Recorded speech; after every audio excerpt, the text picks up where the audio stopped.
the important thing about those small wins we're getting here or there. Making the most of it to make the broader argument, but in particular, making sure those who are experiencing it talk about that. And that's one of the reasons why I'm so glad we have such a diverse coalition of organisations that are part of the campaign for Australian Charter of Human Rights and Freedoms, because it makes it easier to do. Danny, can I just ask the other bit of that? Is there a list somewhere? My apologies for being late. Sorry, technical problem. Is there a list somewhere of those small charters that already exist? I can come up with that. And I've got something even more interesting that might be of interest for the group. We're currently in the process of creating a document, which is 101 case studies of how charters and human rights and freedoms in Victoria, Queensland, and the ACT have benefited people in those communities. I think that would be a really useful document. And what we hope we can show with that is that in those three places, in Victoria, Queensland, and the ACT, in a number of different areas for a number of different parts of those communities there, the charters of human rights that operate on the state level have provided meaningful, tangible, important benefits to people's lives. So once that document is available, which I hope will be available in the next few months, I'm very keen to pass that to grandmothers refugees, as well as the other supporters of the Charter of Human Rights and the community more broadly. So you've got something to look at to show those benefits very clearly. So that's a great question. Thank you for that. I also got a question about what about responsibilities to go with rights.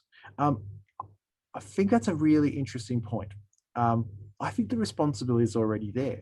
When you think about it, we have a responsibility under law to vote in elections if you're a citizen, for jury duty, to uphold the law, whether it's criminal law or civil laws out there, to make sure we provide the requisite information when you're applying for government services and support. The responsibilities are kind of already in our laws. What we don't have is rights. And one of the reasons why is because responsibility is something which assists in service delivery in terms of the ability for decision makers to make the decisions that they'd like to make. Rights, on the other hand, restrict the ability of decision makers to make decisions which are contrary to basic human rights and values. So I think that's one of the reasons why in our campaign, we don't talk about rights and responsibilities, we talk about rights and freedoms, because that's the area that needs the most support in terms of having improvements in our laws to uphold the values of our community. I've got a question in the chat here, which says in Western Europe, the European Charter of Human Rights includes the right to safety and the right to a home. And would a Charter of Human Rights include those and then enforce refugees' right to safety and a home? So I think that's a really important point. We don't have like an actual document with like, here's what an Australian Charter of Human Rights and Freedoms should look like in detail. But we do have a really strong guide, and that is the current UN conventions that already exist, in particular the International Covenant for Civil and Political Rights, the International Covenant for Economic, Social and Cultural Rights. I think those are the two really important areas to look at, to have a look at what human rights, Australian Charter of Human Rights and Freedoms should include. And one of the reasons why I talk about those two covenants is because they are universally supported across the planet. Most countries have signed up to both of those conventions.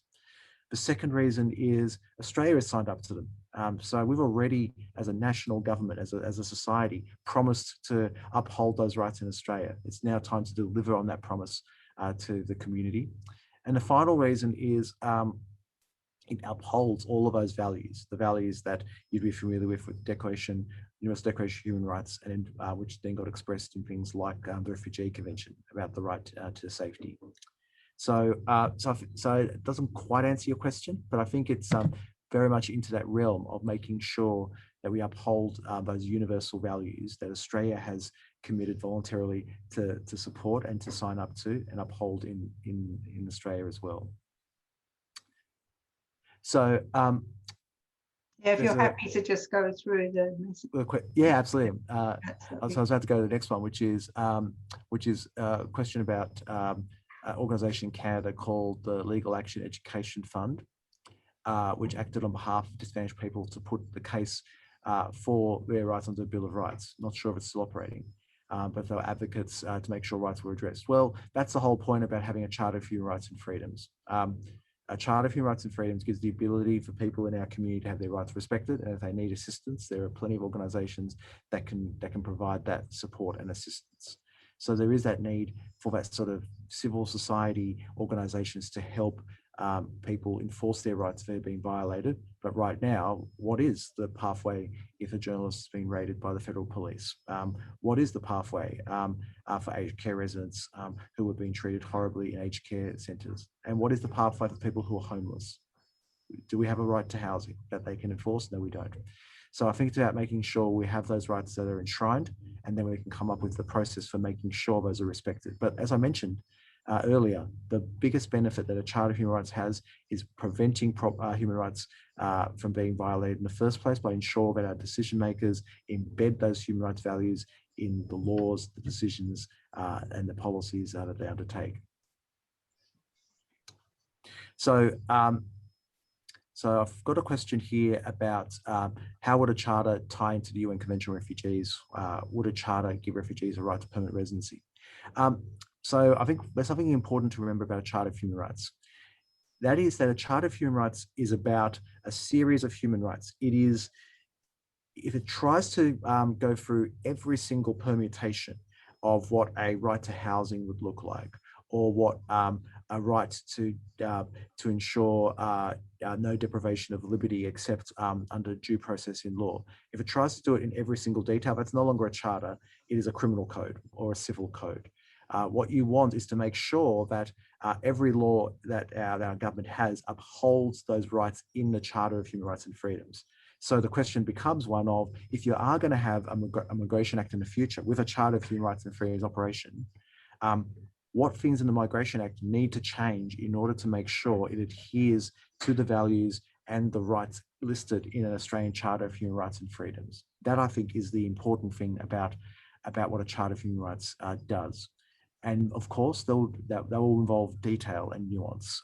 So it's certainly not a silver bullet. But what it does provide is the means to engage in a whole bunch of areas. And one important example is what happens to refugees and people seeking asylum and safety once they are in the community. Because right now, as you would know, the safety net they get to rely on is very limited. And that very limited safety net is, of course, starts from the foundation point of them being on temporary protection visas. But then it's about whether they have access to health services, whether they have access to education, whether they have access to housing, and all the rest of it. So I think that's an important thing on that. In terms of the politics of it, which is, I think, the core of Marion's question. So I think that's a really important point. It's worth remembering that right now, we have just had this week in our Australian Parliament the freedom of expression for university academics enshrined in Australian law. That was a bill that was proposed by a Conservative government, passed by Australia's Parliament with an overwhelming majority in both chambers. So I think it's worth remembering that human rights can and are universal. It is not a left-right political sort of issue. Another example of that in action is in Victoria. The Victorian Charter of Rights and Responsibilities first came into force in 2006. There was a subsequent election in 2010, which saw the Victorian Labor government lose to the Liberal Party, and you had a government under Liberal Premier Ted Baillieu. Now, that Victorian Liberal government undertook a review of Victoria's Charter of Rights, and amongst the options that review included was getting rid of it altogether. They made the decision to leave the Victorian Charter of Rights broadly intact. And so that's why a Victorian Charter of Rights lives on to this very day. So a Charter of Rights isn't a left-right issue. Is it a case that some politicians are more are keener and more proactive in terms of a Charter of Human Rights than others? Of course, that is certainly the case.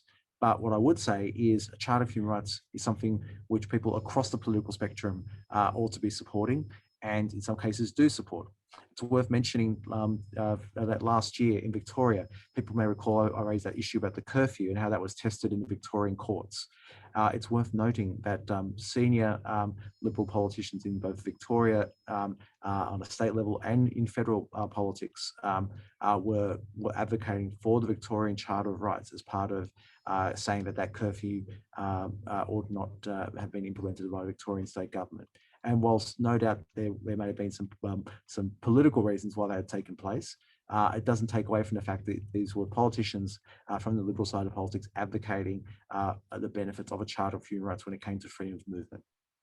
So in my view, the politics of this depends heavily on what the community attitude is. If the community attitude is strongly for a Charter of Human Rights and is across all parts of the community, then I'm confident you'll see everyone across the political spectrum supporting a Charter of Human Rights and Freedoms. If the support isn't as strong, then yeah, the political support will be smaller as a consequence. So I think the answer to that question ultimately depends on what this campaign looks like. There's a question of, is there will momentum in the federal government to push for a charter across all parties? And the answer is not quite, not yet. And that's one of the reasons why when we saw what happened with the Aged Care Royal Commission, there wasn't like the federal government response was that, okay, this shows why we need an Australian Charter of Human Rights and Freedoms. Their response was, there's this recommendation to have a Charter of Rights in aged care, and that's something that we're going to strongly consider implementing. So we're not yet at a point where we can see a situation where the federal government will say we're going to have a Charter of Human Rights and Freedoms. But is it possible? Sure. Is it more possible with other political parties? Possibly. But I think it remains to be seen how that will play out. But one of the things I'm certainly keen to do is not close any doors, because at this point in time, Charter of Human Rights is about all manner of different parts of our society and all manner of different rights and freedoms. But most importantly, rights and freedoms that Australia as a government has already signed up to, has said in international forums they continue to support, and one which I would like to think they would adhere and honour if they were put to the test by the community on them. So on that point, I might open up to more broader questions and discussion, but I hope that provides a bit of a sense as to what Australian Charter of Human Rights is, what it does, why we don't have one right now, and how I think we'll be able to achieve one into the future. Thank you so much for that. I look forward to further questions and discussion. Barry is actually here with me, so you can't see him, but he would like to ask you a question again about the responsibilities. Sure. Did you say that the Victorians have a Charter of Rights and Responsibilities? That's the name of it. That's right. But if you have a look at it, the vast bulk of it is rights. Yes. How come, therefore, they see a necessary link between the two? Yet you say for national charter, there is not any necessity in the rights. In the responsibilities. Well, as I mentioned earlier, for me, the issue is the responsibilities that we have as members of the community are already there. They, if it's about putting them into like a single document to make it easier for people to understand and appreciate, then that in itself is not problematic. That's simply, in my opinion, though, all that does is simply enshrine what was already in our laws. What we're really missing is things like the right to health, the right to education, the right to housing, and the like. Like those are the sort of things that we don't have in our laws right now, and that's what we do need to see placed into our laws. So, in my view, it's not a case of putting responsibilities together in the same document along with human rights is problematic. It's more a case of what's the priority, and in my opinion, the priority is making sure rights we don't have in our laws are placed into our laws.